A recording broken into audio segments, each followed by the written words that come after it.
Although we're going to be changing the oil pan in this 2013 Cummins. But real quick before we get into the video, I just want to go ahead and add something in here real quick for a subscriber that's been asking me to do this forever, and I just keep forgetting, so I apologize. Let me look up what your name is real quick because I keep forgetting. John DeFran, I apologize if I'm not pronouncing this right, but it's John DeFrancesco. Wanted me to make a short little clip to show how this is mounted. So I'm gonna add this in real quick before we start changing this oil pan. Keep forgetting, I'm putting it in here for you. All right, so John has been asking how the roll pan is mounted on this truck. So you can see it fits pretty well. It doesn't look like it's trimmed at all anywhere. Usually the guys will take, well, actually, I lied. It's definitely touching right there. I didn't install this, so I guess you could probably trim it a little bit right there, and that would kind of make you be able to avoid having to do that. So it looks like, I don't think it's a custom hitch or anything. It's just a certain brand of hitch. You can kind of see it just takes a regular bolt, just like any other one. So it's just a certain hitch. I don't know what brand it is. It doesn't really have any markings on it anywhere. It's got the trailer plug mounted right there. And then here on the other side, that's really the best that I can do to show you how it's mounted. I don't really know what brand it is. There's no sticker on it anywhere. It doesn't appear to be custom made. Looks like it was store bought, and they just kind of tried to notch it right there. All right, guys, so the truck that we're gonna be working on today in the video, 2013 Ram. I've changed a couple of these oil pans on the older trucks. The last one we did was a 2003, so it's a little different. Not quite as much stuff on here. We're gonna have to hook a couple different things.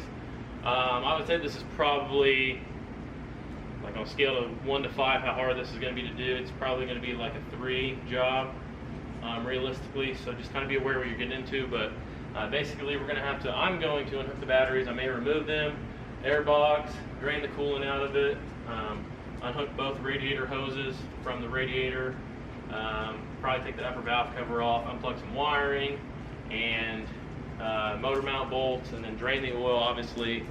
And we'll try to jack it up a little bit and see how high we're going to need to go.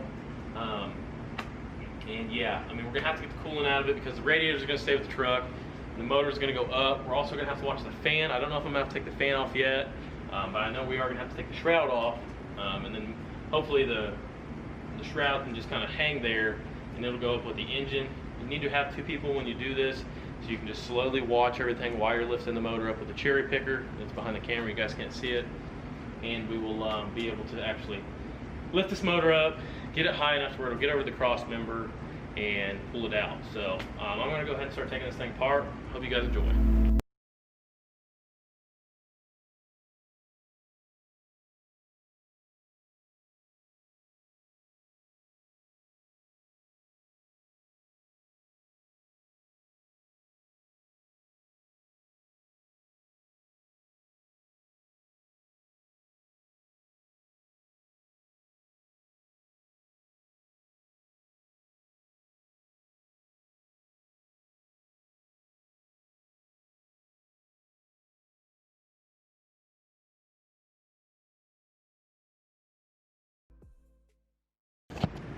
All right, guys, jump forward like 6 hours.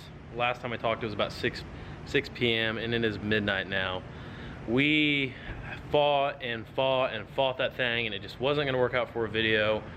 Just kind of one of those things you guys have heard me mention before. It's a customer truck and it has to get done, and I just don't have the time to sit here and make a video. I could have left the time lapse going the whole time if I wanted to watch the batteries, but once the batteries die, it's pretty much how it is. So the truck is outside. Bailey's leaving now. He came over and helped me knock it out. Truck is outside. She's good to go.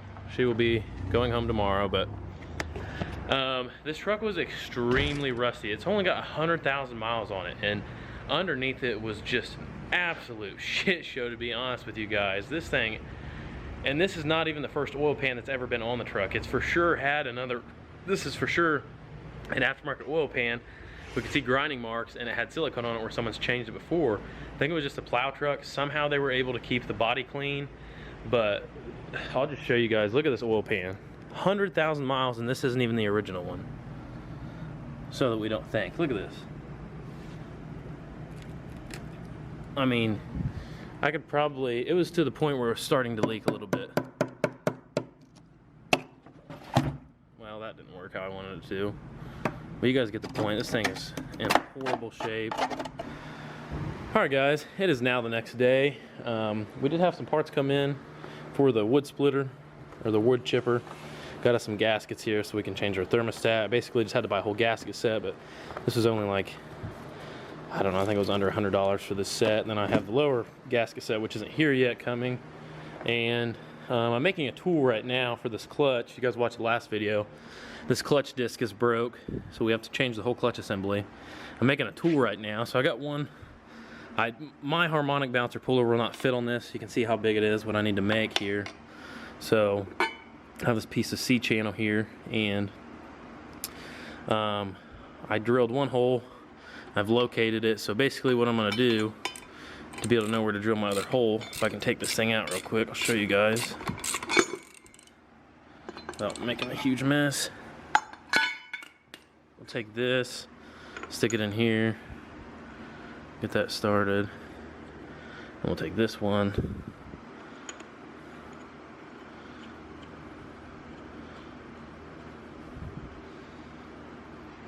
and we're just going to measure the center of the bolt to the center of the bolt roughly. I mean, it doesn't have to be perfect, but as close as we can get it.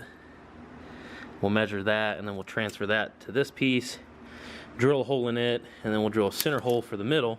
And I'm going to take the TIG welder, and I don't know if I'm going to use a 5/8 bolt or 1/2 inch. And I got a nut. I'm going to weld a nut to the middle of this and make myself a little puller. So let's see what we can't figure out.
Alright guys, we got her all welded on there. Definitely not the best job I could have done, but as you guys, if you didn't watch the old videos, we just got a new TIG welder. So we're learning how to use this thing. My neighbors, I'm looking in the background because my neighbors are currently blowing stuff up in their yard, but we just got a TIG welder, so we're just learning how to do it. But I will say, if you guys have ever thought about getting a TIG welder, get yourself one. It's a ton of fun. I love it. Like, I just keep buying stuff and material and stuff, and we're just learning so much, and it's a lot of fun. And I definitely think it's a skill that even just the average at-home garage mechanic, it's so helpful to be able to do it. If I would have MIG welded that, it would have been a mess, it would have been splattered, where instead I was able to TIG it. Nice clean little TIG. So we're going to let this thing cool off, and we'll try to get that clutch pulled off. Alright guys, so this did end up working. I was able to, you guys can see how it worked there. I basically just tightened that nut up, that pressed on that shaft, and I was able to get it off. So our little tool that we made worked. We'll have to patent that specifically for these. No, I'm just kidding, but did get it off. Mason stopped by to grab his torque wrench, grab an old Whitey. He did get some fenders for that, so soon we'll be getting some fenders put on that and maybe some new wheels, and we'll do like a little reveal video on that. But for now, I don't really know what else I'm going to work on this thing. I have some of the gaskets there that I can put on the front of it. I can put the thermostat gasket on. I'll probably change the oil in it, fill it up with oil, and I'll really just be waiting on a new clutch at that point. So yeah. All right guys, now that we got that clutch out, I was able to actually verify. I almost ordered the wrong one. I found one that looked pretty similar to it on eBay. I almost ordered it, and thank God I didn't, because it would have been the wrong one. I had to see the bottom side of it to be able to know which one to get. And it was just pretty difficult, but I was able to match up pretty much every part number on it to the one I found on eBay. So our tool worked. We got to get our bell housing cleaned up, but that's pretty much all we can do on this thing at this point. What else I'm doing tonight, just making some dinner, and it's kind of taking it easy right now. We got everything done. So it's Saturday night. We're just hanging out in the garage, messing around. I got a fire going outside. I'm about to cook some steaks. So I don't know, maybe I'll show that to you guys. I'm drilling out the flow tubes on my truck. So it's a 01 24 valve. So you can do this on 98 to 2002s if you want. If you don't want to, it's fine. If you want to leave a comment, tell me how it's just a stupid waste of time, you can do that as well. But I'm going to take the chance. I don't know why this thing won't focus. There we go, we're in focus. I know you guys can't see it, it's probably kind of hard, but down in the center there you can see that little crossbar there.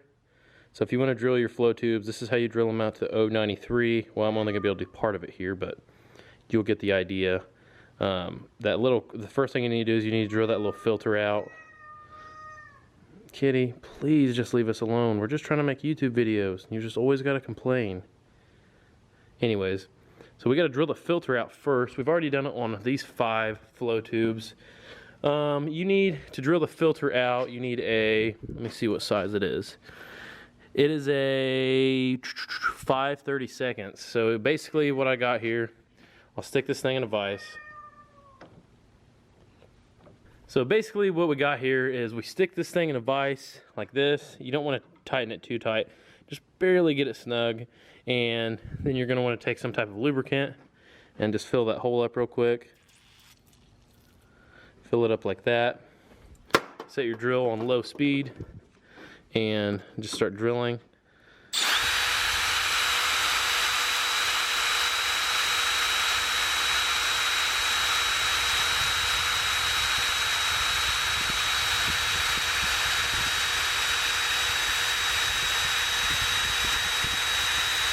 Once you get some shavings built up, take your shop vac.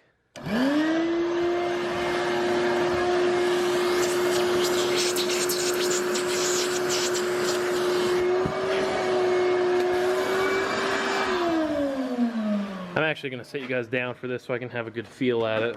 I thought that one would have went by now, but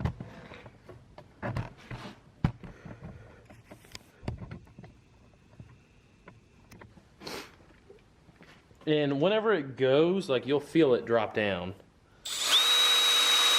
There it goes. You see how it moved a little bit? Probably not. You probably didn't see it, but what that is, there's a filter. The filter looks like this. It's inside there. And that little, you feel it move? It's this dropping down. So it's loose from the body of the flow tube. So, let's suck this stuff out of there.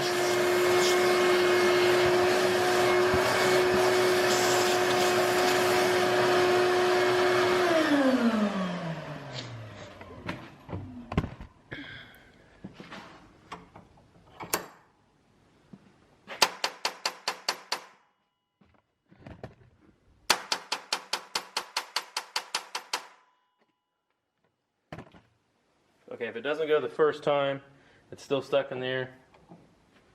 You may have to take another try at it and drill on it a little more, put some more lubricant down that hole, take another bite at it.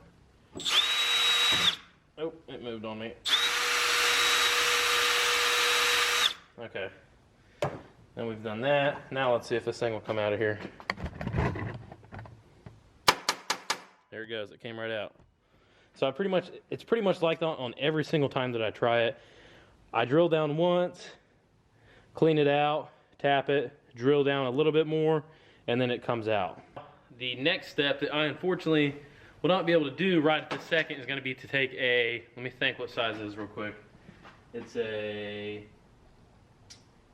3/32. So yeah, I don't have Problem is with the ones I have, so the next step is going to be to take a 3/32 bit, and so the next step is going to be to take a 3/32 bit, which is a real small guy, and you don't want to go from the bottom side, you need to go from the top side down. So you need to go through the injector body. Well, the problem is most of the ones you get at the store, Rule King, hardware store, they're not going to have one that's 6 inches long, so you're going to have to order it online. So I did have to order that, but the next step would be to just basically put this back in the vise, all 6 of them, do every single one of them, take your 3/32 bit and drill all the way through it until it comes out the bottom side there. You can see, maybe. And it's like a press fit, and there's enough material there where you're not actually going to mess up this mating surface. It's just going to stay the same. To add in real quick, I did go ahead, I was like, screw it, I might as well get this thing started up. So I have started the chipper now. She's making good oil pressure. It's like 20 pounds right there is what it got to. But yeah, I'll fire it up for you guys real quick.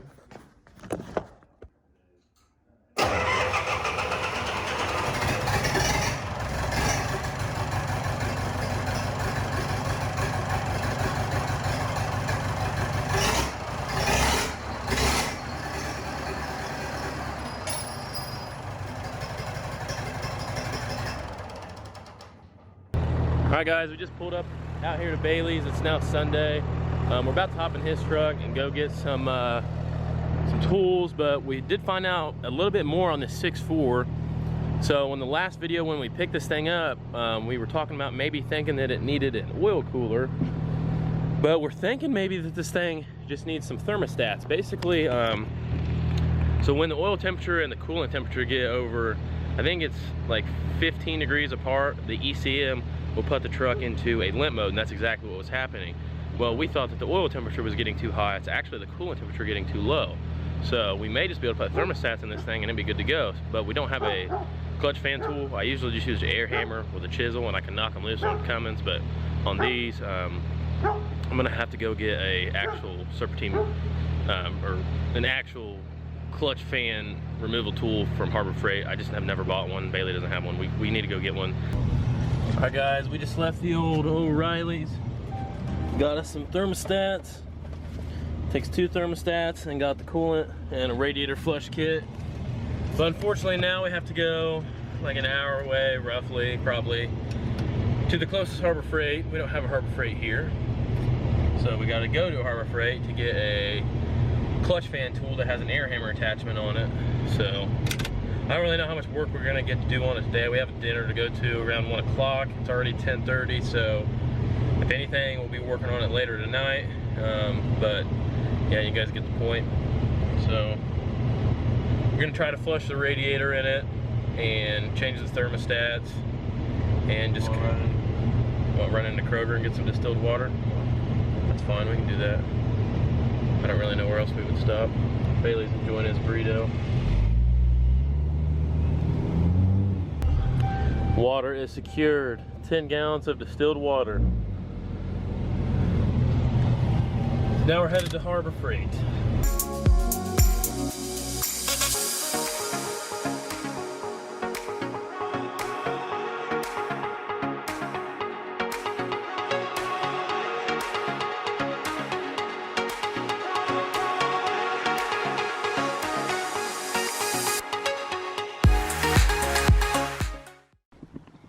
Well, guys, after going to Harbor Freight, 2 O'Reilly's, no one has a fan clutch tool that has a air hammer attachment on it. So we're gonna try to get this thing loose by hand, but I really don't think it's gonna happen, and we're just running out of time today. So we're gonna pull this thing in the garage and see if we can get the fan clutch off so we can change the thermostats. Well, guys, we got the 6.4 pulled in here, got the coolant drained out of it, and we saw that this connector right here that goes to the clutch fan is pretty much broke. All the pins were pulled out of it. So it wasn't throwing check engine light for that, so that's weird. But you can see down in here, there's that's where we need to get to take the clutch fan off, and got to knock that loose, but we don't have the right tool. It's really tight. We need a big, long air hammer tool that we can get up here with the air hammer and hit it down. We went to 3 different stores today and no one has them, so we couldn't get it. All right, guys, we finally got the fan off. We ended up just having to take an air chisel directly to the fan, which I really don't like to do. That's what we tried to avoid having to do. So it does have a little booger on it, but it's not anything too bad. Usually what's scary about it is if you hit them too hard, you can smash them in, then you'll never get them off. But we got that off, got this plastic shroud off, got the EGR cooler pulled off. That's kind of a pain in the butt to get off. And now we are pulling the thermostat housing off, or attempting to. It's right where my light is. There's 2 thermostats in there. You gotta take that hose off, that bracket, and then there's 4 bolts to switch it out. All right guys, we went ahead and installed the thermostat housing back onto the motor, and we got some radiator flush. And we took the thermostats out, so there's no thermostat, so the water's just gonna cycle through, and we're gonna put some of that radiator flush through, because we don't really know what caused the thermostat to stop closing. So just to be safe, we're going to do a quick little flush on it before we install the new ones and put it back together permanently. So we've got some distilled water here as well. We will go ahead and dump this thing in and kind of see how it goes.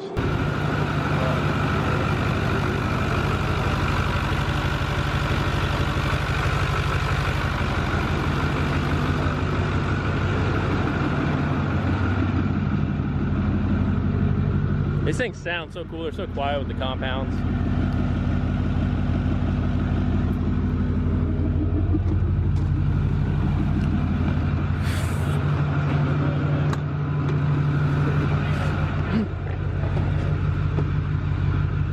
I'm gonna go ahead and turn the heat on. Kick my heated seat on too. We're just letting this thing run for a little bit.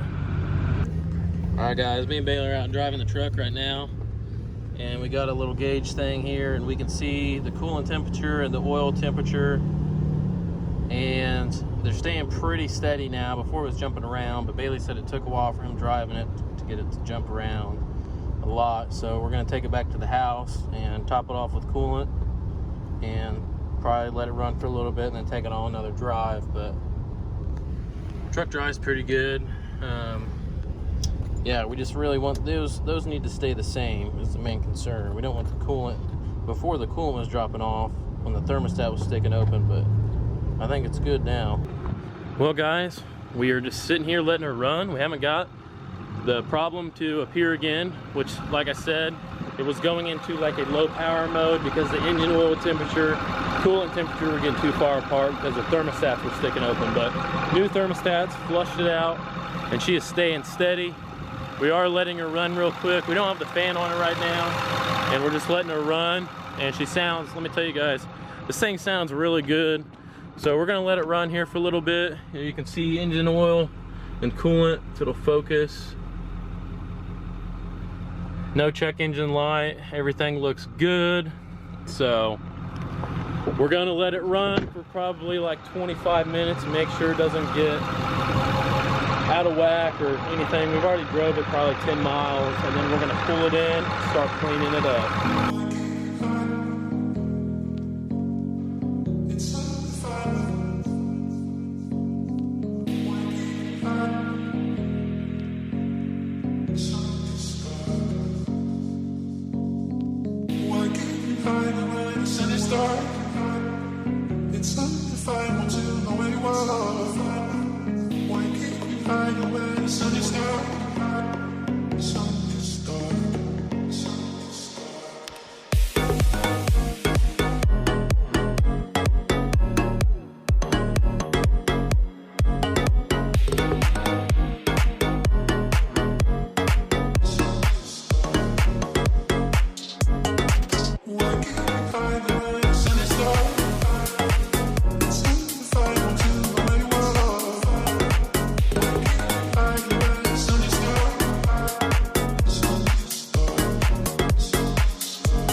Well guys, 2 shop vacs and a air compressor is too much for Bailey's breaker box, and his breaker box is in his basement in the house.